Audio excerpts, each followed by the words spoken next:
You ready? Here we go. The Jacoby boys stood outside the door of their downstairs neighbor, Mr. Leibowitz, with flushed faces.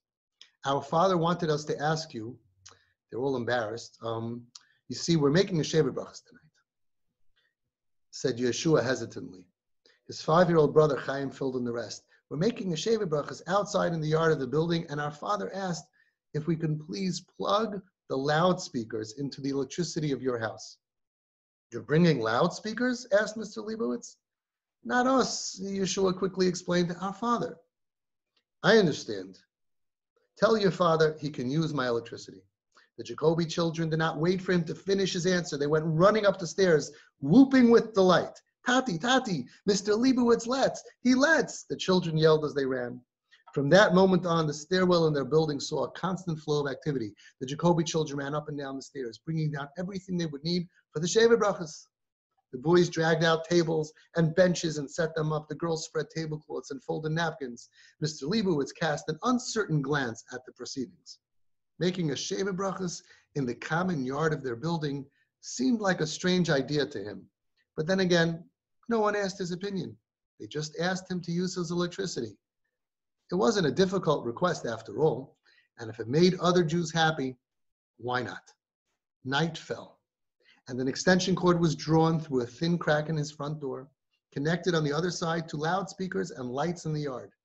Inside the Leibowitz home, Mrs. Leibowitz, the bubby of the neighborhood, served dinner. It sure sounds Leibedik out there, she said, and loud too, she added. Midnight approached, and the festivities were still going strong. Speeches were made, amplified loudly on the powerful loudspeakers. The sound of song and dance. The sound of song and dance filled the air. Finally, Mr. Leibowitz called Mr. Jacoby on his cell phone and asked, could you please stop using the loudspeakers? It's almost midnight. Sure, no problems. We'll take care of it soon, said Mr. Jacoby, and he hung up the phone.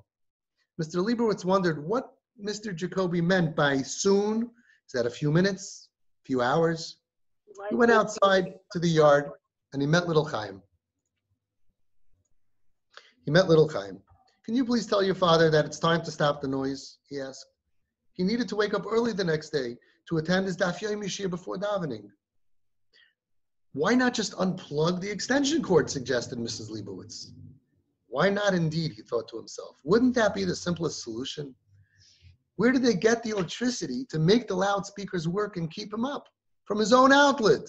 He had the ability and every right to just unplug it and stop the nuisance. He got up to follow his wife's suggestion. It was his house. It was his electricity. Why not? It's after 12 o'clock. It's time to go to bed. It's not fair what they're doing. Why give them the power to keep bothering him? Just before he unplugged the plug, he took a look into the yard and he reconsidered. The children were dancing. The guests were rejoicing. And at that very moment began a festive dance around the chassan. How would they feel if suddenly the power went out with a bang, leaving the entire Shevet Brachas in the dark? They worked so hard to prepare it, and it was so important to them. Was it really nice to ruin their festivities? When his wife saw him hesitating, she asked, would you like me to unplug it for you? That's a good wife. No, don't unplug it, he answered. No matter how much they are disturbing us, I don't want to ruin their Shevet Brachas. Let us follow in the ways of Hashem. He continues giving.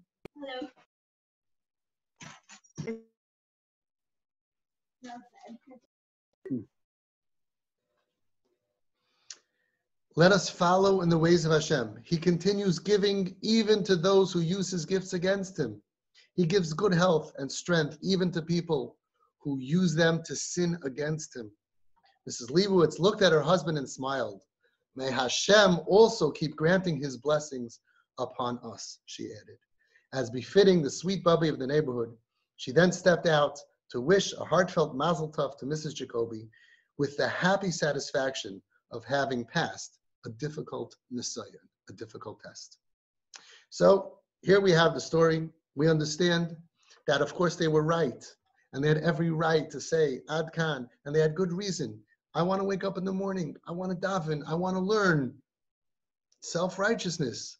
But they went the extra mile not to do what was fair and right and just. Instead, they went in the midah of Hashem. When people keep doing favors, even for those who use their favors against them, Hashem repays them in kind. You don't lose anything. His attribute of Mikel Kamoicha, who is like you, is awakened, through which he continues granting life and strength, even to those who use these gifts to sin against him. Hashem could simply unplug the sinner from the source of his life and bring his sins to an instant end, but instead, he bears the offense and continues granting life.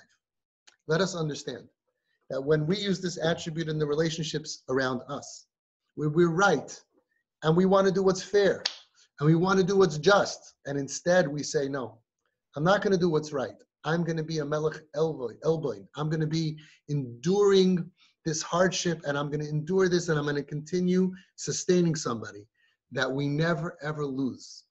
For parents out there, we know what it's like. We give our children and give and give and give, and sometimes we feel like they're using it against us, and we could just cut them off. Especially if it's a difficult or rebellious child, we're very tempted. You're angry at us and you're using our life support, right?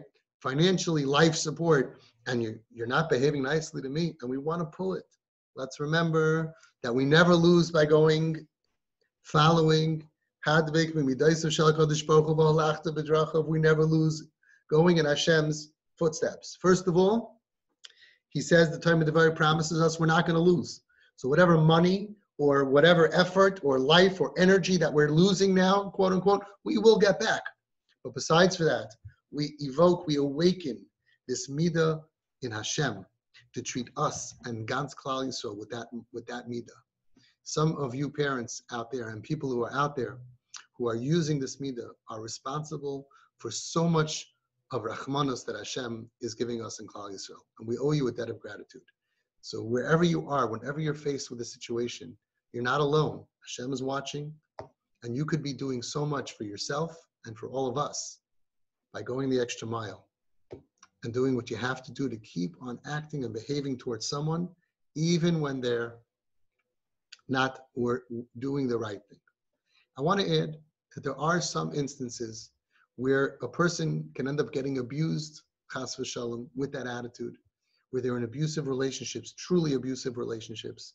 And therefore, if a person is not able to give and not feel pain, but he's feeling pain because it's a not normal situation, they should seek high level of das Torah to make sure that they're not being abused. Because some people, they're so good that they end up putting themselves in abusive relationships, which is not what the Torah wants. On top of that, I want to add another thing. There are people who are not in truly abusive situations, and yet it's difficult for them and they're challenged. And people convince them, you're being abused, you're a shmata, and it's not abusive. So just like a person has to be careful not to be abused, a person also has to be careful not to be convinced or to think that they are abused when it's really not abuse. Of course, in order to be able to uncover this, and sometimes it's very difficult, of course you need to go to your highest level of das Torah to be able to decipher in each situation, when are you able to give, when are you not supposed to give, and when are you not supposed to not give. These are all different times in a person's life of knowledge and wisdom, of understanding when to use the Yud Gimel Midas, how and when not to, when you're not supposed to. It gets complicated.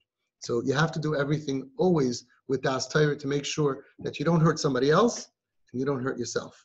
But don't right away think that just because you could use this midah, no, it's abuse. Be careful not to fall into that trap, because unfortunately some people are very into giving advice that if it's difficult for you and you're not the same, then automatically it's abusive and therefore it's not healthy for you, it's not emotionally healthy, and therefore you have to run away.